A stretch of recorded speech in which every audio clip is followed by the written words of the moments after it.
Hey everybody, Janet McLean here with Coach House Realty, just checking in with you. Gotten a lot of great questions about how to buy a house and should I buy a house in 2022 because it has been a crazy year last year, as we all know. So I have some things I want to go over with you. I've made some notes so that I could make sure I get everybody's questions answered and get all the points covered. So I'm happy to share with you. The four things that I want to cover that are going to be important are going to be certainly financing. And then the big question for so many people is how the heck do I find a house when there's nothing out there on the market? And then also, if you have a house to sell, how we go about doing that. Some of you may not have that, but for those of you who do, we can talk a little bit about doing that. And then also, finally, about all the stuff. People call it clutter, I call it treasures, but whatever those things are in your house that you have too much of that you don't want to take with you, what am I going to do with all the stuff? And sometimes that can be just a daunting task if you've been in your house for, a good period of time, which a lot of people have. So let's talk about the financing a little bit. For people who are looking to get financed and have not been to a bank or talked to a banker in a good period of time, things change regardless of how many times you've bought and sold property or if you never have.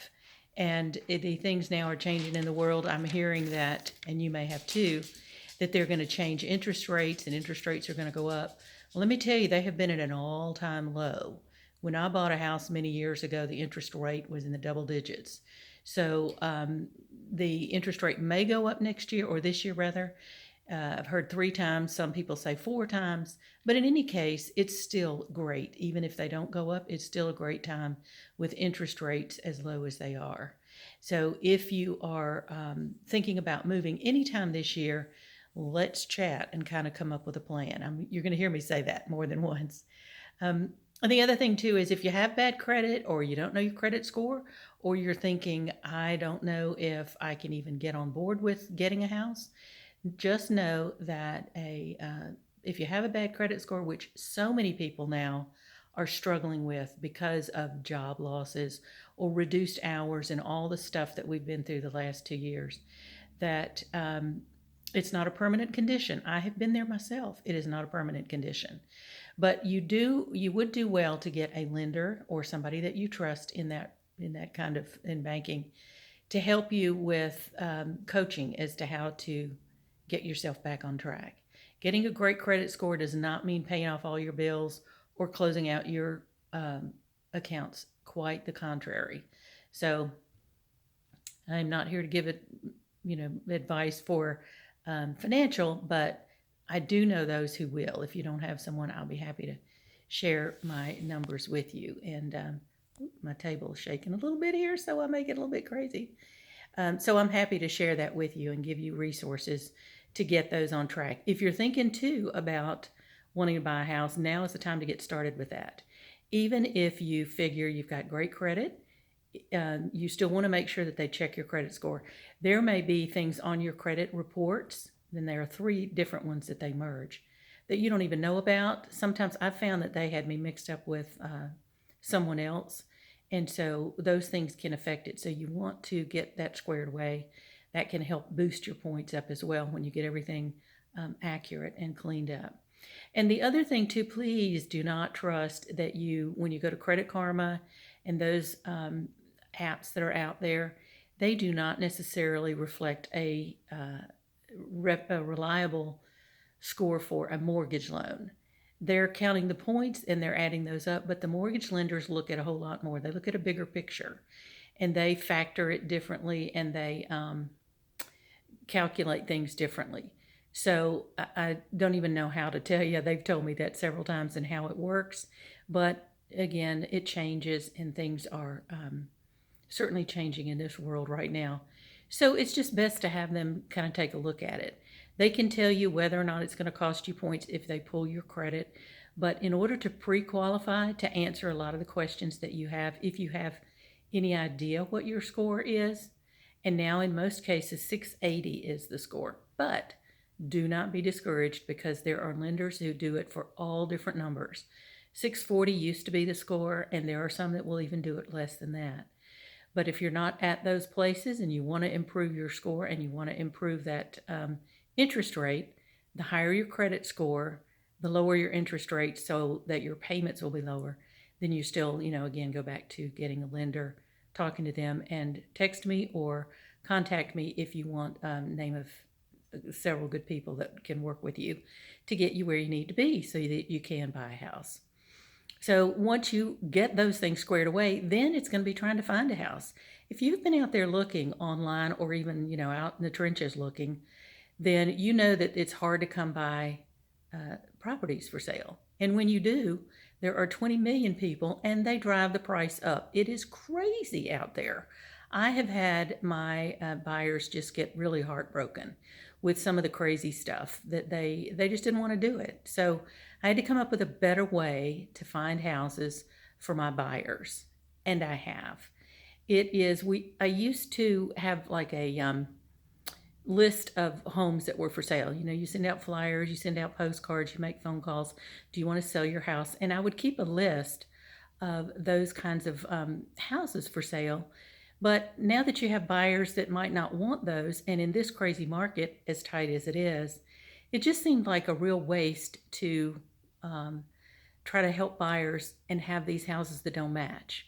Not that I couldn't sell them for them, but it just seemed a much more efficient way to say, go straight to my buyers and say, look, what do you want? Give me your top 5 must-haves.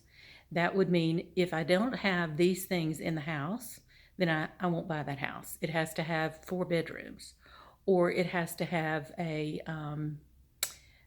fireplace, or it has to have a 2-car garage, those things. And if it doesn't have that, then I'll have to keep looking for a different house. Those are your must-haves.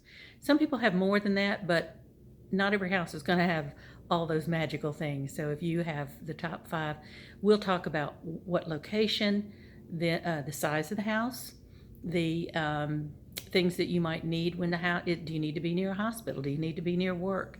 Do you need a first floor master? Do you need a land? Do you have big animals or whatever for people who have horses and all? So we'll talk about those things that you are looking for.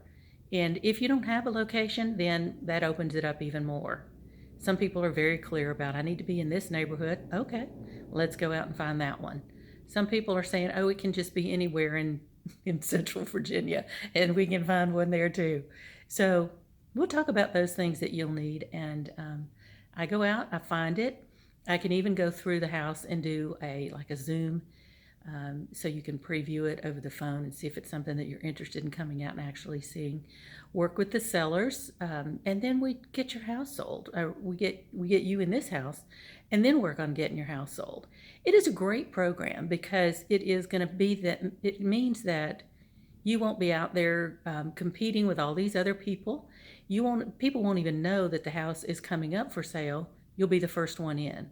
You can get a reasonable sale price. We'll make it fair, a win-win situation, and then we work on getting your house sold. So we get your house sold at a higher price. It's kind of buy low, sell high. We get your house on the market, and then we let the crazy people in to come and make all those offers. It's a wonderful thing. So then you'll get more for your house as well. And then the last thing that we need to talk about, and again, any of these points, if you have questions, then just please give me a call or text me or email, whatever. And want to talk about getting all of your stuff together. If you've been in your house for a period of time, then you know that you've accumulated a lot of stuff. People go in and they open up the cabinets, they start looking in closets and drawers, and it's like, oh my gosh, all these things that are out of sight, and then it just gets to be overwhelming because you've accumulated a lot of stuff. And most everybody that I have worked with always has that same complaint. But I have resources. I have people who will come in. They can help you sort through it. They can help organize it. That should not hold you back because there are lots of ways to manage all that. You just have to make the decision, I want to keep it or I want to donate it. Or in some cases, if it's something special, like some people have inherited special things and they want it to go to like museums or special places like that, then we work with those resources as well. I've seen some crazy things and I've seen some wonderful things where people want to share those, like with a museum for other people. So don't let that slow you down. Let's talk about it, and we'll come up with a plan. And finally, do not wait. If you're thinking, yeah, I don't want to move for another 6 months, I don't want to deal with it for another 6 months, that time that you will be eaten up really quickly. If you go out and think, okay, I don't want to move for 4 months, by the time you get started and get all these things underway, and then start looking for a house, start working on getting your house sold or putting things together. The lender has to have time to do things. Anyway, all that is to say that it will take longer than you think. 4 months will turn into 8 months, and then, here you are, months and months, and you wanted to be in your new house by Christmas. So if you're thinking of moving this year, let's talk, because it's never too soon to start planning. Even if it turns out you have to wait until next year, that is okay too. But to have a plan and to be moving forward and to be ready when something comes along that you might not expect that you're going to love, that is always a good thing. So do give me a call if you have any questions, or if you'd like more information or details about any of these things we've talked about, or resources or whatever. I'm happy to help. Number's 804-248-2420. Give me a call. Again, it's Janet McClain with Coach House Realty. I look forward to hearing from you, and I hope you have a great day. Take care.